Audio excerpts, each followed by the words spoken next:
Dengue হতে রক্ষা নাই, সচেতন না হইলে মোদের ডেঙ্গু হতে রক্ষা নাই।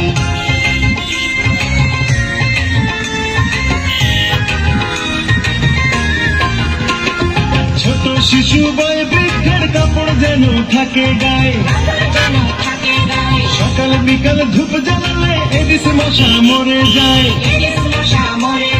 নিয়ম নীতি মেনে চলে রবে না মশার বালাই, প্রতিরোধ না করলে মশা ডেঙ্গু হতে রক্ষা নাই, সচেতন না হইলে মোদের ডেঙ্গু হতে রক্ষা নাই।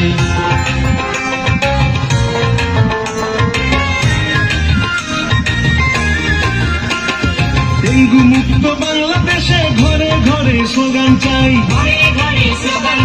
সচেতনে থাকবো মোরা, এর কোনো বিকল্প নাই। তারেক জিয়ার পক্ষ থেকে সবাইকে সালাম জানাই, প্রতিরোধ না করলে মশা ডেঙ্গু হতে রক্ষা নাই, সচেতন না হইলে মোদের ডেঙ্গু হতে রক্ষা নাই। ধন্যবাদ।